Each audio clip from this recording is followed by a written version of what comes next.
আমরা মসজিদে আসতে গেলে কেহ আমাকে মারে না, কেহ আমাদের উপরে গুলি করে না, আমাদের মসজিদের উপরে কেহ বোমা নিক্ষেপ করে না, আমরা সকলেই নিরাপদে মসজিদে যাতায়াত করতে পারি। কথা বলেন ঠিক কিনা? আমাদের ধর্মীয় যত কাজ কর্ম আছে, ধর্মীয় যত আমল আছে, আমাদের সকল আমলগুলো আমরা নির্বিঘ্নে, নিরাপদে, নির্ভয়ে আমরা সব সময় আদায় করতে পারি। কিন্তু আপনি আমি যদি এখন সারা বিশ্বের ভিতরে যে সমস্ত মুসলিম কান্ট্রির উপরে সরাসরি হামলা হচ্ছে, তার ভিতরে উল্লেখযোগ্য একটা দেশ হচ্ছে ফিলিস্তিনের রাফা অঞ্চল। সেখানে যদি আমরা তাকাই, আপনারা দেখবেন, দেখেছেন সেইখানের মুসলিমরা আসলে কোনো নিরাপদে নাই। আমাদের পার্শ্ববর্তী ভারত, সেখানেও অক্ফ আইন ছিল একটা, সেই আইনকে বাতিল করার মাধ্যমে মুসলমানদেরকে নিরাপদ থেকে দূরত্ব সরিয়ে দেওয়া হয়েছে, মুসলমানদেরকে অনিরাপদে ফেলে দেওয়া হয়েছে। সেই ফিলিস্তিনের উপরে যখন বর্বর হামলা চলছে, সারা বিশ্বের মুসলমানগণ সহ অমুসলিম যারা আছে তারাও ফিলিস্তিনের পক্ষে, ইসরায়েলের বিপক্ষে রাজপথে নেমেছে এবং নিজেদের দাবি রাজপথে এসে মিছিল মিটিং এর মাধ্যমে প্রকাশ করতেছে। কথা বলেন ঠিক কিনা? কিন্তু আমাদের পার্শ্ববর্তী রাষ্ট্র ভারত, সেখানে কোনো মুসলমান নিরাপদে নির্বিঘ্নে ফিলিস্তিনের পক্ষে এখন পর্যন্ত কোনো মিছিল পর্যন্ত করতে পারে নাই। এটা কোন রাষ্ট্র? ভারত। এটা কোথায়? যাদেরকে আমরা বন্ধু রাষ্ট্র হিসেবে চিনি। কোন রাষ্ট্র হিসেবে চিনি? বন্ধু রাষ্ট্র। সেই বন্ধু রাষ্ট্রের মুসলমানরা, এই গতকালকেও কিছু মুসলমান ফিলিস্তিনের পক্ষে মিছিল করার জন্য বের হয়েছিল, তাদেরকে পুলিশ লাঠি পেটা করে ঘরে তুলে দিয়েছে, তাদের মিছিলকে ছত্রভঙ্গ করে দিয়েছে। সুতরাং কিছু কিছু অঞ্চলে কোনো কোনো রাষ্ট্রে মুসলমানগণ অপর মুসলমানের প্রতি সহানুভূতিশীল হবে, তাদের প্রতি একটু আবেগ, ভালোবাসা, অনুভূতি প্রকাশ করবে। সেই সুযোগটুকু কোনো কোনো মুসলিম, অমুসলিম কান্ট্রির মুসলিম জনগণদেরকে দেওয়া হচ্ছে না। ঠিক কিনা? আমরা এই সকল প্রকার অনিরাপত্তা থেকে আল্লাহ পাক রব্বুল আলামিন আমাদের সকলকে সার্বিকভাবে নিরাপদে রেখেছেন। কথা বলেন ঠিক কিনা?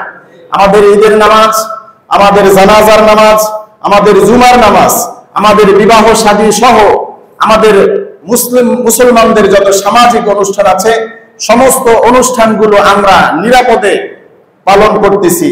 কিন্তু বিভিন্ন রাষ্ট্রের ভিতরে মুসলমানগণ আজকে অনিরাপদ হয়ে পড়ে আছেন।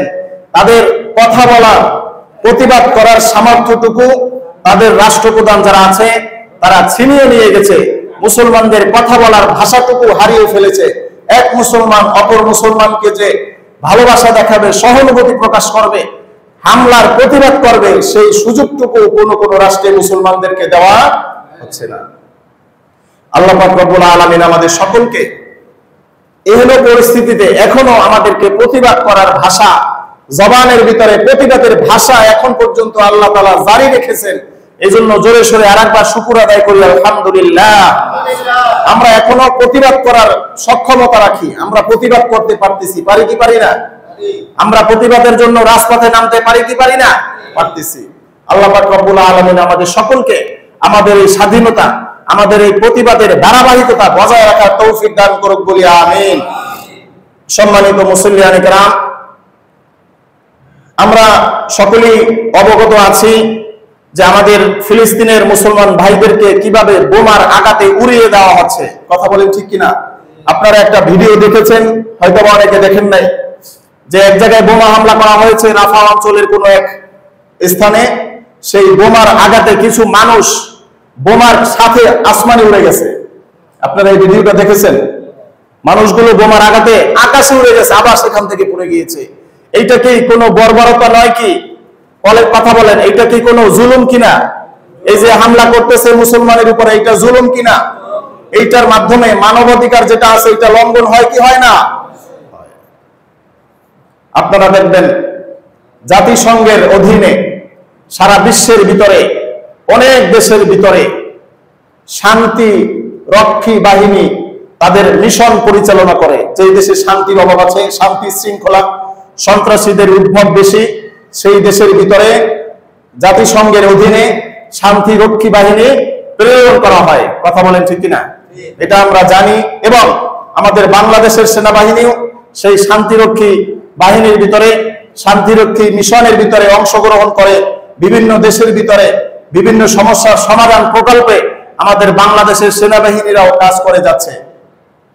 কিন্তু দুঃখের বিষয় হচ্ছে, পরিতাপের বিষয় হচ্ছে, যে সমস্ত মুসলিম দেশের ভিতরে, যে সমস্ত দেশের ভিতরে মুসলমানরা নির্যাতিত, কারা? মুসলমান। যারা মুসলমান তাদের উপরে জুলুম করা হচ্ছে, হামলা করা হচ্ছে, মামলা দেওয়া হচ্ছে, ঘর বাড়ি থেকে উৎখাত করা হচ্ছে, সেই রকম কোন একটা রাষ্ট্রের ভিতরে জাতিসংঘ এখন পর্যন্ত তাদের শান্তি রক্ষা মিশন চালু করে নাই। কথা বলেন ঠিক কিনা? এই যে আমাদের পার্শ্ববর্তী রাষ্ট্র মিয়ানমার, মিয়ানমারের ভিতরে মুসলিমদেরকে যেভাবে নিধন করা হয়েছে আপনারা দেখেছেন। ছোট ছোট বাচ্চাদেরকে আগুনের ভিতরে ফেলে পুড়িয়ে মারা হয়েছে, মা বোনদেরকে ধর্ষণ করা হয়েছে, যুবক ভাইদেরকে হাত পা বেঁধে লাঠির সাথে ঝুলিয়ে নিচে আগুন দিয়ে কাবাব করে মেরে ফেলা হয়েছে। এটা কি কোনো অন্যায় অপরাধ নয়? এটা কি সন্ত্রাসী কর্মকাণ্ড নয়? এমন পরিস্থিতিতে জাতিসংঘের কোন রক্ষী বাহিনী, কোন মিশন মিয়ানমারে কিন্তু পরিচালিত করা হয় নাই। মিয়ানমারে সেই মুসলিমদেরকে রক্ষা করার জন্য কোন সেনাবাহিনী আসে নাই। আপনারা দেখবেন ইরাকের ভিতরে কোনো শান্তিরক্ষা বাহিনী নাই। সেই ফিলিস্তিনের ভিতরে আজকে যেখানে চলতেছে হামলা, সেখানেও শান্তিরক্ষা বাহিনী যায় নাই। তাহলে শান্তিটা আসলে কোথায়? আপনারা শান্তি প্রতিষ্ঠা যারা করতেছেন, শান্তিরক্ষী বাহিনী, শান্তিরক্ষা মিশন যারা পরিচালনা করে, তাদের কাজটা আসলে কি? তাদের কাজ হচ্ছে যে সমস্ত রাষ্ট্রে, যে সকল অঞ্চলে কোন মুসলমান জিহাদের কথা বলবে, কোরআনকে প্রতিষ্ঠা করার জন্য তারা সংঘবদ্ধ হবে, কোরআনের সমাজ গড়ার জন্য যে সমস্ত রাষ্ট্রের ভিতরে যে সকল মুসলমান, যে সকল মুজাহিদ কোরআনকে তাদের সংবিধান বানানোর চেষ্টা করবে, সেই সকল রাষ্ট্রে এই জাতিসংঘের শান্তি রক্ষা মিশন পরিচালিত হয়। কেন? কোরআন যদি প্রতিষ্ঠিত হয়ে যায় তাহলে পশ্চিমাদের মাজা ভেঙে যাবে, পশ্চিমাদের অস্তিত্ব থাকবে না। খেলাফত যদি প্রতিষ্ঠিত হয়ে যায় তাহলে আমেরিকার অস্তিত্ব থাকবে না, ব্রিটেনের অস্তিত্ব থাকবে না। খেলাফত যদি প্রতিষ্ঠিত হয়ে যায় তাহলে ফিলিস্তিন স্বাধীন হয়ে যাবে, ইসরায়েলের কোনো অস্তিত্ব জমিনের ভিতরে থাকবে না। সুতরাং জাতিসংঘ যে মিশন পরিচালনা করে সেইটা মুসলমানের স্বার্থে কোনো মিশন পরিচালিত করে না।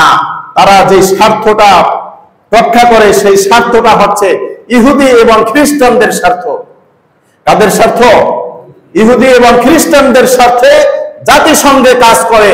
যদি সেটাই না হয় তাহলে আজ পর্যন্ত ফিলিস্তিনের সমস্যার সমাধান জাতিসংঘ কেন করতে পারলো না? সুতরাং জাতিসংঘের উপরে আমরা আর কোনো আস্থা রাখতে পারি না।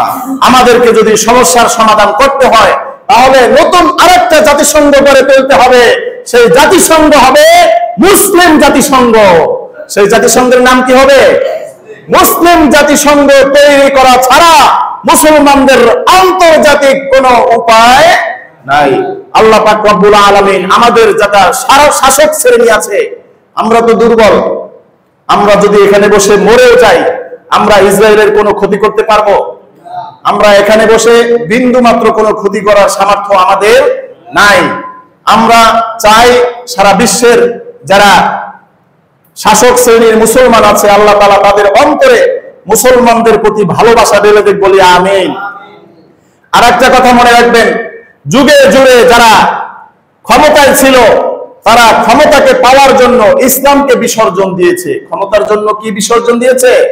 ইসলামকে বিসর্জন দিয়েছে। এখন যদি বিশ্বের যত যত মোড়ল আছে মুসলমান, তারা কিন্তু দেখবেন বিগত দিন থেকে হুমকি ধমকি দিয়ে আসছে। এটা শুনছেন কিনা? তুরস্ক হুমকি দিতেছে, ইরান হুমকি দিতেছে, ইরাক হুমকি দিতেছে, এরপরে মিশর হুমকি দিচ্ছে। শুধু কি দেয়? শুধু হুমকি দেয়। শুধু কি দেয়? কথা বলে না। শুধু কি দেয়? শুধু থ্রেট দেয়, কিন্তু সরাসরি হামলা কেহ করে না। সুতরাং তারা যারা হুমকি দিচ্ছে তারাও নিজেদের জানের ভয় করতেছে। নিজেদের জানের ভয়ে ফিলিস্তিনকে বাঁচানোর জন্য ইসরায়েলের উপরে কোনো হামলা করার শক্তি থাকা সত্ত্বেও তারা সাহস করে না। আল্লাহ পাক রব্বুল আলামিন সেই সমস্ত শাসক শ্রেণীর অন্তরে পরিপূর্ণ ইসলামের মহব্বত দান করুক, বলি আমিন। সম্মানিত উপস্থিতি, সূরাতুল মায়েদার ভিতরে আল্লাহ পাক রব্বুল আলামিন বলেন, ইয়া আইয়ুহাল্লাযীনা আমানু লা তাত্তাখিযুল ইয়াহুদা ওয়ান নাসারা আউলিয়া, হে ঈমানদারগণ, তোমরা কখনোই ইহুদি এবং খ্রিস্টানদেরকে বন্ধুরূপে গ্রহণ করো না। আজকে ভারত আমাদের কি রাষ্ট্র? বন্ধু রাষ্ট্র। ভারত আমাদের কি রাষ্ট্র? কথা বলে না। ভারত আমাদের কি রাষ্ট্র? বন্ধু রাষ্ট্র।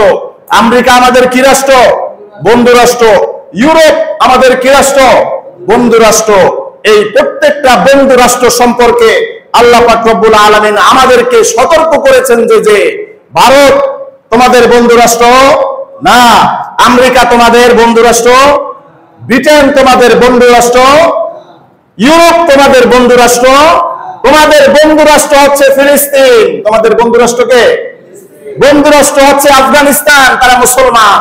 তোমরা যারা মুসলমান আছো, মুসলমানের বন্ধু হতে পারে, মুসলমান এবং ইহুদি কোনোদিন বন্ধুত্ব হতে পারে। আজকে আমরা মুসলমানদেরকে বন্ধুরূপে গ্রহণ না করে ইহুদি এবং খ্রিস্টানদেরকে বন্ধুরূপে গ্রহণ করেছি। অথচ আল্লাহ পাক রব্বুল আলামিন বলেছেন যে তোমরা ইহুদি এবং খ্রিস্টানদেরকে বন্ধুরূপে গ্রহণ করো। লা তাত্তাখিযুল ইয়াহুদা ওয়ান নাসারা আউলিয়া বা'দুহুম আউলিয়াউ বা'দ, বরং তোমরা যারা মুসলমান আছো, এই ইহুদি এবং খ্রিস্টান, নাসারা এবং মুশরিক মাজুস যারা আছে, তারা তোমাদের বন্ধু নয়, তারা নিজেরা নিজেদের বন্ধু। তারা নিজেরা কাদের বন্ধু? নিজেরা নিজেদের বন্ধু। দেখেন আজকে ফিলিস্তিনের ভিতরে ইসরায়েল যে এত কিছু করতেছে, আমেরিকার কোনো হস্তক্ষেপ আছে? এ ব্যাপারে আমেরিকার কোনো হস্তক্ষেপ আছে? অথচ আমেরিকার বিভিন্ন সংস্থা বিভিন্ন মুসলিম কান্ট্রিতে গিয়ে মুসলমানদেরকে কমানোর জন্য যত ধরনের মেডিসিন আছে, সেই মেডিসিন গুলা ফ্রি আমাদের দেশে বিতরণ করতেছে। কথাটা কি আপনারা বুঝতে পেরেছেন? আমি আপনাদের আমার কথাটা সহজ করার জন্য বলতেছি। বিভিন্ন ফার্মেসিদের ভিতরে দেখবেন স্বল্প মাত্রায় জন্ম বিরতিকরণ পিল, এটা বিভিন্ন ফার্মেসিতে আছে না? স্বল্প মাত্রায় জন্ম বিরতিকরণ পিল, এই পিলটা তাদের সহযোগিতায়, তাদের যে একটা ব্যানার দেখবেন ফার্মেসিদের ভিতরে, এক সাইডে দেখবেন আমেরিকার একটা পতাকা, আর এক সাইডে লেখা দেখবেন ইউএস, অর্থাৎ নিচে লেখা আছে আমেরিকার জনগণের পক্ষ থেকে সহযোগিতা। আমেরিকার জনগণের পক্ষ থেকে, কথা বলেন, আমেরিকার জনগণের পক্ষ থেকে সহযোগিতা। আমাদেরকে আমেরিকা কেন সহযোগিতা করবে? শত্রু তো কখনো শত্রুকে সহযোগিতা করতে পারে না, তাহলে আমেরিকা আমাদেরকে কেন সহযোগিতা করবে? এটা বুঝতে হবে। আর এই যে আমাদেরকে ফ্যামিলি প্ল্যানিং শেখাচ্ছে, যে একটা সন্তান যথেষ্ট, দুইটা হইলে আর দরকার নাই, একটা হইলে ভালো হয়, দুইটার বেশি কি নাই দরকার নাই, এইটার প্রতি আমাদেরকে উদ্বুদ্ধ করতেছে। আমাদেরকে কি করতেছে? আমাদের আগ্রহ বাড়াচ্ছে। যদি আপনার একটা সন্তান থাকে এনাফ, আর যদি দুইটা হয় এরপর আর কোনো দরকারই নাই। এখন আপনি কি করবেন? আপনি তো জানেন না যে আপনার সন্তান জন্ম দেওয়া কিভাবে বন্ধ করবেন। হ্যাঁ, আমাদের কাছে আসেন, আমরা আপনাকে শিখিয়ে দিচ্ছি আপনার সন্তান জন্ম দেওয়া কিভাবে বন্ধ হবে। এইটা ফ্যামিলি প্ল্যান, পরিবার পরিকল্পনার ভিতরে আছে কি নাই? এটা আমাদেরকে শিখায় কি শিখায় না? এটা কারা শিখায়? ইউএস8, UK8, তারা আমাদের দেশের ফার্মেসি গুলোকে সরকারিভাবে অনুমোদন নিয়ে আমাদেরকে সেই মেডিসিন, ইনজেকশন, পিল আছে, এগুলো আমাদেরকে সাপ্লাই দিচ্ছে। কেন? আমাদেরকে ভালোবেসে? কথা বলেন, আমাদেরকে ভালোবেসে। কেন? শুধুমাত্র একটা কারণ, মুসলমানের সংখ্যা কমাও। মুসলমানের সংখ্যা কি করো? কথা বলেন, মুসলমানের সংখ্যা কি করো? মুসলমানের সংখ্যা কমাও। সুতরাং বাংলাদেশে এসে হামলা করে সংখ্যা কমাইতে গেলে অনেক রিস্ক। আমেরিকা যদি, অথবা ব্রিটেন, ইউএস, অথবা এই ইউরোপিয়ান ইউনিয়ন যারা আছে, তারা যদি চায় সারা বিশ্বের মুসলমানদেরকে কমিয়ে ফেলতে হবে, সেই লক্ষ্য এবং মিশনকে বাস্তবায়ন করার জন্য তারা যদি বাংলাদেশে এসে সেই এয়ারপোর্ট দাঁড়িয়ে একজন মুসলমানকে গুলি করে মেরে ফেলে, এটা কি তাদের জন্য সহজ না কঠিন? এটা কঠিন হবে। এটার জন্য তাদের ঝামেলায় পড়তে হবে। এটার খরচ বেশি। এটার কি বেশি? এটা চাইলে তারা একটা বোমা মেরে দিতে পারে, চাইলে কি একটা বোমা মেরে দিতে পারে, তবে এটার খরচ বেশি। এইটাই কি বেশি? কথা বলে না, এটাই কি বেশি? সরাসরি এসে যদি প্রত্যেক আমেরিকার বাহিনী ঢুকে এসে এবং বাংলাদেশ সেনাবাহিনীকে ম্যানেজ করে যে আমরা বাংলাদেশ থেকে 10 লক্ষ মুসলমানের সন্তান মেরে ফেলবো। বিশেষ করে বাংলাদেশে যত মাদ্রাসা আছে, যত এতিমখানা আছে, রাত্রে বাচ্চারা যখন ঘুমায় প্রত্যেকটা দরজা ভেঙে ভিতরে ঢুকে গুলি গুলি করে 10 মিনিটের ভিতরে বাংলাদেশ ছেড়ে চলে যাবে। এই সামর্থ্য আমেরিকা ইউরোপের আছে কি নাই? এটাই খরচ বেশি। এইটাই কি বেশি? কথা বলেন, এইটাই কি বেশি? খরচ বেশি। এবং এই প্ল্যানটা যদি তারা হাতে নেয় তবে এই প্ল্যানটা তাদের দীর্ঘমেয়াদী হবে না। প্ল্যানটা কি হবে না? দীর্ঘমেয়াদী হবে না। এতিমখানায় যদি হামলা করে, 10 জন বাচ্চাকে যদি মেরে ফেলে, আর এটা যদি আমরা জানি, আমরা কি আমেরিকাকে কোনোভাবে কোনোদিন কোন জায়গায় বসতে দিব? কথা বলেন, আমেরিকা ইউরোপের কোন পণ্য আমরা কি ক্রয় করব? করব না। আর যদি এই মুসলমান যেগুলো হয়ে গেছে হয়ে যাক, নতুন করে কোন মুসলমানের সন্তান যাতে দুনিয়ায় আসতে না পারে সেইটার ব্যবস্থা যদি গ্রহণ করা যায়, এইটাই খরচ কম। এটাই কি কম? এটাই খরচ কম। এবং এই প্ল্যানটা দীর্ঘমেয়াদী হবে। এই প্ল্যানটা কি হবে? দীর্ঘমেয়াদী হবে। এইভাবে যদি মুসলিম দম্পতিদেরকে বিভিন্ন ভয় দেখাইয়া যে তোমার যদি 3টা সন্তান হয় তোমার স্বাস্থ্যের ঝুঁকি আছে। কি আছে? স্বাস্থ্যের, কথা বলে না, স্বাস্থ্যের কি আছে? ঝুঁকি আছে। তোমার বাচ্চা যদি বেশি হয় লেখাপড়া করাইতে পারবা না, তোমার স্বাচ্ছন্দ্যের জীবন তুমি উপভোগ করতে পারবা না। সুতরাং একটা যদি নয় তাতেও হয়, 2টার বেশি নিও না। তারা এই আমাদেরকে স্বপ্ন দেখাইয়া আমাদের মুসলমানদের সংখ্যা কমাচ্ছে। মুসলমানদের কি কমাচ্ছে? সংখ্যা কমাচ্ছে। আর ফিলিস্তিনের ভিতরে এইরকম সংখ্যা কমানোর কোনো সুযোগ নাই। যত মানুষ মারা হচ্ছে 60% কি শিশু। ফিলিস্তিনের হাসপাতালের ভিতরে হামলা করা হচ্ছে, ফিলিস্তিনের স্কুলের ভিতরে হামলা করা হচ্ছে, ফিলিস্তিনের অ্যাম্বুলেন্সের ভিতরে হামলা করা হচ্ছে, ফিলিস্তিনের সাংবাদিকের উপরে হামলা করা হচ্ছে। হচ্ছে কি হচ্ছে না? হচ্ছে। সুতরাং আমাদেরকে শিক্ষা নিতে হবে যে এই ইসরায়েল হোক আমেরিকা হোক কেউ আমাদের বন্ধু না। এইটা যতদিন পর্যন্ত মুসলমান নিজের মাথায় ঢুকাইতে না পারবে ততদিন পর্যন্ত মুসলমানের এই পরাধীনতার ভিতরে থাকতে হবে। স্বাধীনতার সূর্য দেখা লাগবে না। এজন্য আমাদেরকে মনে রাখতে হবে যে ইহুদি যারা আছে, অর্থাৎ ইহুদি রাষ্ট্র ইসরায়েল, এটা কি আমাদের বন্ধু না শত্রু? জোরে বলেন, ইসরায়েল আমাদের বন্ধু না শত্রু? আমেরিকা আমাদের বন্ধু, তাই না? ইন্ডিয়া আমাদের বন্ধু? এরা তো আমার পাশের বর্তী। আমাদের রাষ্ট্রীয়ভাবে তো ইন্ডিয়াকেও আমরা বন্ধু রাষ্ট্র হিসেবে ঘোষণা করেছি এবং আমেরিকাকেও আমরা বন্ধু রাষ্ট্র হিসেবে কি করেছি? ঘোষণা করেছি। আল্লাহ তাআলা বলতেছেন যে না, তোমরা যতই ঘোষণা করো, এই ইন্ডিয়া হোক এবং সেই ইউরোপ হোক, ইংল্যান্ড হোক, লন্ডন হোক, থাইল্যান্ড হোক, ফ্রান্স হোক, যেই রাষ্ট্র হোক, যেই রাষ্ট্র তোমাকে যত অনুদান দেখ না কেন, ওই রাষ্ট্রগুলো কোনোদিন তোমাদের মুসলমানদের বন্ধু হতে পারে না। তারা যেই সেবাগুলো আমাদেরকে দেয়, যেই লোনগুলো আমাদেরকে দেয়, যেই শিক্ষাগুলো আমাদেরকে ফিরে দিচ্ছে, এটার পিছনে একটা কারণ আছে। আল্লাহ পাক রব্বুল আলামিন আমাদের সকলকে ইহুদি এবং খ্রিস্টানদেরকে আমাদের শত্রু রূপে গ্রহণ করার তৌফিক দান করুক বলে আমিন। তারা থাকবে, খাবে, সবকিছু করবে, কিন্তু তারা আমাদের বন্ধু হতে পারবে না। তারা যদি সত্যিকারে আমাদের বন্ধু হতো তাহলে ফিলিস্তিনের এত সমস্যার পরেও ফিলিস্তিনের ভিতরে সেই আমেরিকা, ইউরোপ বলেন, জাতিসংঘ বলেন, তাদের বিন্দু মাত্র কোনো পদক্ষেপ গ্রহণ করে নাই। সুতরাং ইহুদি এবং খ্রিস্টান যারা আছে তারা সত্যিকার অর্থে মুসলমানদেরকে মানুষ মনে করে না। যদি মানুষই মনে করত, ফিলিস্তিনের উপরে এত হামলা হওয়ার পরেও এখানে কি মানবাধিকার লঙ্ঘন হচ্ছে না? কি বলেন, মানবাধিকার লঙ্ঘন হচ্ছে কি হচ্ছে না? হচ্ছে। এরপরেও যেহেতু জাতিসংঘ এখানে কোনো মিশন পরিচালনা করতেছে না, সুতরাং বুঝতে হবে জাতিসংঘ সহ ইহুদি খ্রিস্টান যারা আছে তারা মুসলমানদেরকে মানুষ মনে করে। কুকুর যদি মারা যায় সেখানে মামলা হয়। কুকুর মারা গেলে কি হয়? মামলা হয়। বিড়ালের জন্য মামলা হয়, পাখির জন্য মামলা হয়, কিন্তু একজন মুসলমান মারা গেলে সেইটার ব্যাপারে সারা বিশ্বের ইহুদি খ্রিস্টান কোনো কথা বলে। সম্মানিত হাজিরিন, আজকে সারা বাংলাদেশ সহ সারা বিশ্বে একটি ডাক উঠেছে যে মুসলমানদেরকে যদি ফিলিস্তিনকে রক্ষা করতে হয় তাহলে মিছিল মিটিং এর মাধ্যমে রক্ষা করা সম্ভব না।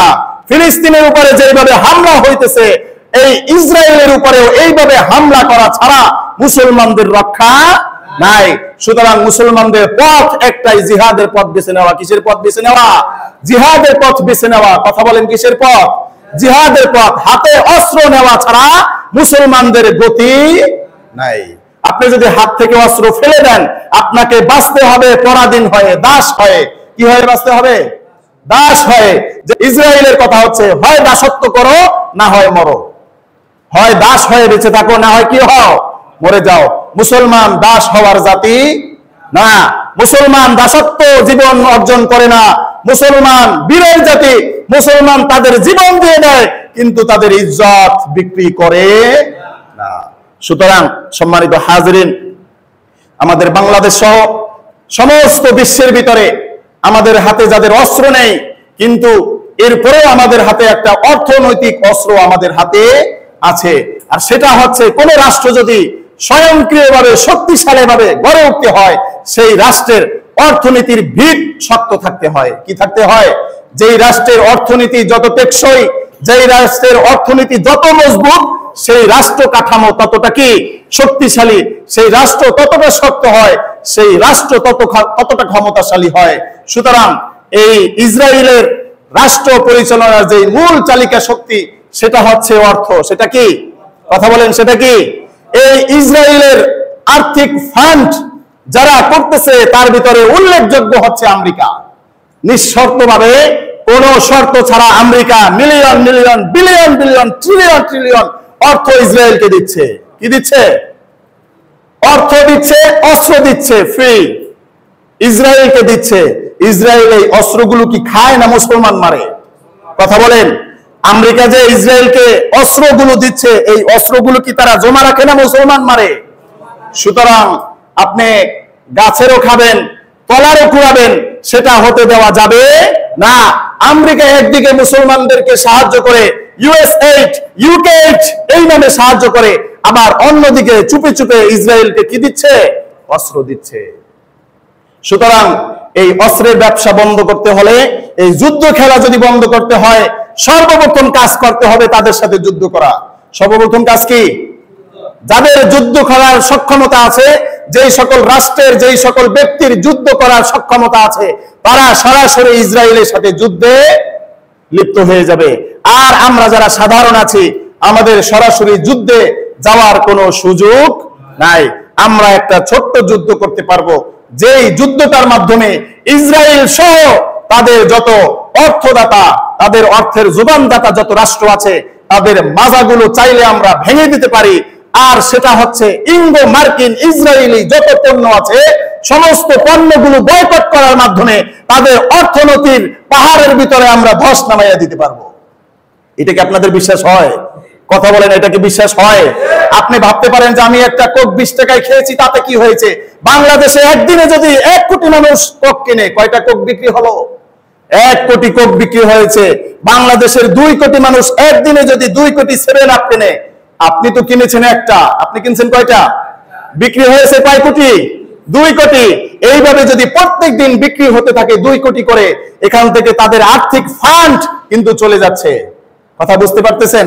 এজন্য আমরা এই যে কোক, 7 আপ, পেপসি সহ ইঙ্গো মার্কিন যত পণ্য আছে, আপনারা লিস্ট পাবেন, বিভিন্ন জায়গায় লিস্ট আছে, আপনারা চাইলে খুঁজে নিতে পারবেন। হয়তোবা একটা সাবান, লাক্স সাবান 60 টাকা 70 টাকা। আপনি বলতে পারেন, আমি একটা লাক্স সাবান না কিনলে ইসরায়েলের কি হবে? এইটা যদি প্রত্যেক মুসলমান বলতে থাকে, তাহলে অবস্থা হবে সেই রাজার পুকুরের মতো। রাজার পুকুর বলেছিল যে সবাই দুধ দিয়ে পুকুরটা কি করো? ভরে দাও। কিন্তু সবাই মনে করেছিল যে আমি 1 কলস পানি দিয়ে দেই, আমি 1 কলস কি করি? পানি দেই। সবাই মনে করছে যে আমি 1 কলস পানি দেই, সবাই তো দুধই নিয়ে আসবে। সর্বশেষে কি দেখা গেল? সেই পুকুরটা কি দুধ দিয়ে ভরেছে না পানি দিয়া? পানি দিয়া ভরে গেছে। এই জন্য আমি যদি মনে করি যে আমি একটা কোক খাইলে কি হবে, সবাই তো কোক ছেড়ে গিয়েছে, এইটা আপনার পাশের ঘরে যে আছে সেও মনে করে আমি একটা কোক না খাইলে কি হবে, সেও তো কোক কি ছেড়ে দিয়েছে। এইভাবে যদি আমরা সবাই মনে করতে থাকি, তাহলে কোশ্চিন কালেও ইসরায়েলকে প্রতিহত করা সম্ভব হবে না। সেই জন্য আমরা যারা আছি, যারা সচেতন, আমরা সকলেই সচেতন থাকবো, এবং যারা অসচেতন, যারা বুঝে না, তাদেরকে আমরা মহব্বতের মাধ্যমে বুঝাবো যে ভাই, আপনি এই কোকটা খেয়েন না, কোকের পরিবর্তে বাংলাদেশে মজো আছে, ফ্রেশ কোলা আছে, ভালো ভালো জিনিস আরো আছে কি নাই? কথা বলে আছে কি নাই? মিরিন্ডার বদলে আপনি টুইন খেতে পারেন, সেটা আছে। এগুলো আছে কি নাই? প্রত্যেকটা প্রোডাক্টের পরিবর্তে বাংলাদেশের সমস্ত প্রোডাক্ট আমাদের আছে।